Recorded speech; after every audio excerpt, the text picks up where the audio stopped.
Hey, great win. Obviously hard to win, and that's one of the things you come out here, every Saturday, 50% of the teams don't win. And we're on the 50% on the good side again this week. So the great crowd. Obviously, it was a great celebration for the Edmondson family and Mr. Two-Bits. It was great to see that. Really good to see, too, a lot of our fans sticking around. I know, we had a lead, but people sticking around through most of the game and getting excited, showing the passion to be back out there and giving us that home field advantage. I know it's only going to get better as the season goes on, too, and our fans kind of get warmed up. And our team, I obviously give them, Jason did a really good job. He looked in the first half, able to frustrate us, able to control the tempo of the game, able to really slow it down, create some first downs, keep our offense off the field. In those type of games, in this type of game, we have better athletes. And so, you want to get more plays. You want to get the ball in your athletes' hands the more times. And, if that happens, the percentage-wise, you're going to score more points and be more explosive. And so I thought he did a great job in the first half, kind of frustrating us, keeping their offense on the field, keeping our offense off the field, winning time of possession. So we got some things we got to clean up overall. We'll do that. What do you guys got? I don't know. Felipe completed his first 15 throws. Good. I think. Yeah. How would you assess? Missed 35. 2 passes. It seemed like a lot of short stuff, but then it kind of opened it up for Bam. This is a tough team to throw against. And they're playing drop 8 all the time. You're going to have time, but I think that showed his maturity a little bit of taking what they're giving us. Making throws. And they got 8 guys dropping all over the place, and then they got guys running deep. So you don't okay, throw it deep. No, and then they got 5 guys underneath in zone coverage. You got, they got deep coverage and they got underneath coverage, and you got to really take your time. So I thought he did a good job of really not forcing things. I think he might have missed 1 or 2 throws down the field that he had, but also though, there's no need to force it. Take what they're giving and check it down. If you didn't feel great about it, we talked about some of them on the sideline. I think there are some things I thought he really improved on from this time last year, and. They'll play pretty well. Those are pretty good numbers. Two games. Most people take them, right? I know. I'm sure it's Felipe Franks. This is Florida, and playing quarterback Florida, they'll be like, I don't know. Got a long way to go. He only, he threw 2 incomplete passes today. Not from you guys, just the general, like everybody in the world. 2 games into the season, where do you feel the team is? I mean, you guys open SEC in a week. We got a long way to go. But. You know what? It's interesting. The first game was kind of such a unique, special game. I thought, and you come off it, and I thought we cleaned a little bit of things up. I think we had a lot to clean up off of this game, and we got to take some big steps forward. Before next week, we get into conference play. Now, you got to understand human nature, which is, and these guys are 18 to 22 years old. It's hard to peak and motivate yourself to come out. That the big challenge is: are we giving maximum effort every single day? We're a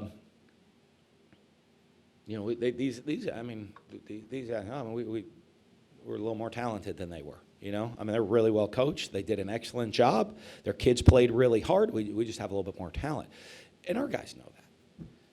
And so, but now it's got to really crank up about 10 notches getting into conference play, especially having to go on the road. And Kentucky's an excellent football team. Mark's done a great job with that program, and so I think we got to really kind of crank it up, and it starts on Monday morning when we show up. It's got to be a greater sense of urgency for us. I think we have a good attitude. I just think we need to have a little more grind and sense of urgency to be exact in every one of our details. Dan, do you have any early sense on the severity of the injuries for Tony and Henderson? No, we'll know a little bit more.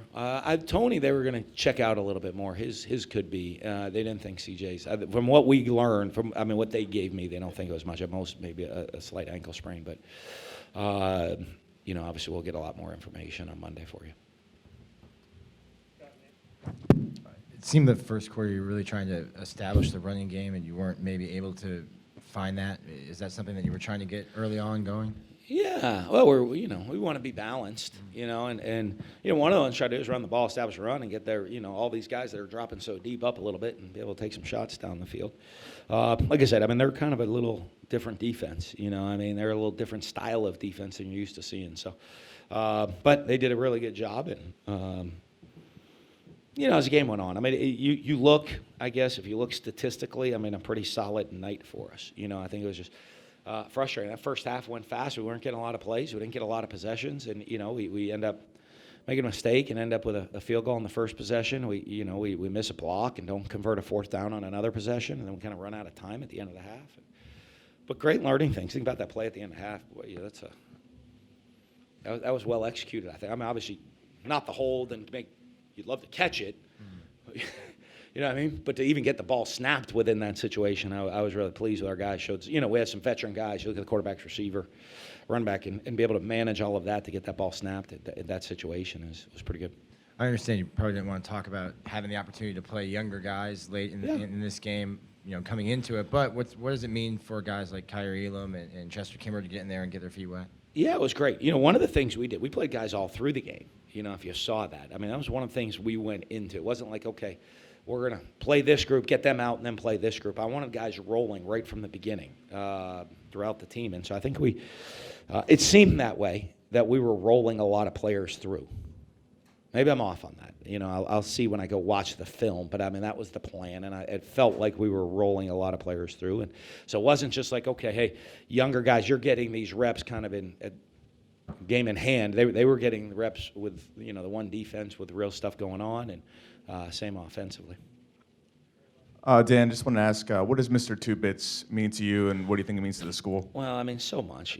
College. The thing that makes college football so special is tradition. Okay, and it is. And I've been so fortunate through the years. I mean, coaching at different schools.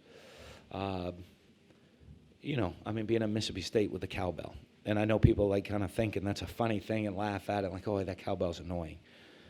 I'm going to tell you what, I'm not going to get into the stories with some of them, but I mean, that's not a funny thing to people. It's a generational thing in a family. Mr. Two Bits has been here for how many years? 1949. How many people in this room were alive in 1949? Yeah. Right? I mean, think of that. And, I mean, that's a tradition that, people, like, when you're talking 3 to 4 generations worth of people, that's kind of something that they embrace. That's what makes college football so special, such a special experience. And, I mean, pro football, as guys get traded. I mean, you're a Gator. You're here. It means something special to you, to the fans, to the people that went to school here, to the Gator Nation, and saying, hey, I've been through good years. I've been through bad years. I've been through this. I bleed orange and blue. And Mr. Two Bits is, that's such a great tradition here that it is something that is really, really special. And that's something that's special for us here at Florida. And just to follow up about Jacob Copeland tonight, what did you think about his performance? And I saw you guys give him a handoff. Is it fair to say that if Kadarius Toney were to miss any time, that he might slide into that role? Yeah, I mean, he's a guy we wanted to, we work. There's guys we want to get the ball to, and so it's not just one guy that we want to get the ball to. There's a lot of different ways, guys we want to get the ball to. He's one of them, so we have different ways to get the ball to different guys, make sure they get different touches. And he could do that. He looked pretty explosive with the ball in his hand. Made some good catches. Obviously he's got a ways to go a little bit, still learning. The intricacies of playing. Like I said, I mean, because being hurt last year and a little bit through spring hurt him just with his knowing everything, the grasp of the offense of being an every down player. But it certainly he got a lot of reps today and got the opportunity to get the ball in his hand, and he looked pretty good when he did it.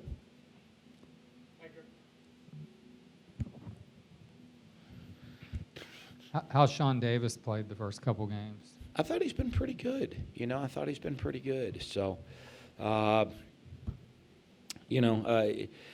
a position to us that's just so thin in the secondary because of injuries. We had a guy suspended. You know, we've had guys transfer. We've had guys have career-ending injuries. You know, we've had season-ending injuries at that. It's put a lot of pressure on those guys back there. And I thought, you know, I mean, he's stepped up and had to, you know, I love rolling guys through it, and those guys have had to play a little extra plays. So, you know, but I think he's handled it pretty well. And the run game, what's it going to take to kind of just generate a little bit more there? Yeah, we when gotta when see. it mattered. I mean, I know it came around in the second Yeah. half, but I mean, we when had you kinda- 231 yards rushing. It's not a bad night. No, that's good, but in the first half, when you kind of needed it, it wasn't really. Well, we just, you know, we didn't have the ball much. How many plays did we run in the first half? Like 17 after the first quarter, so it wasn't. Yeah, I mean, we didn't have the ball much. I mean, get the ball more, be a good start. Run more plays.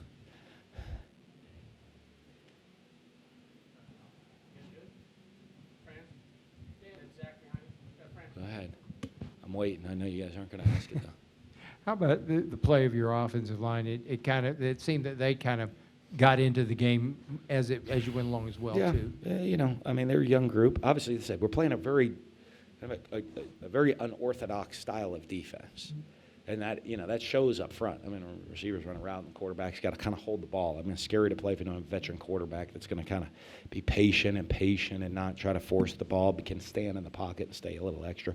I think those guys, you know, they got to learn to, you know, when they see crazy stuff like that, how to overcome, how to adapt, and how to learn. And when you have a bunch of young guys, it was probably a little bit trickier. But, you know, as the game went on, we made some adjustments. You know, John made a couple adjustments with them. And I think the one thing, they were a little slower on the adjustments than I'd like them to be. You know what I mean? Picking up the adjustments. Once we did start to pick up the adjustments, we did a lot better. Are you seeing the kind of progress so far that you thought you'd see, or maybe a little bit behind or whatever?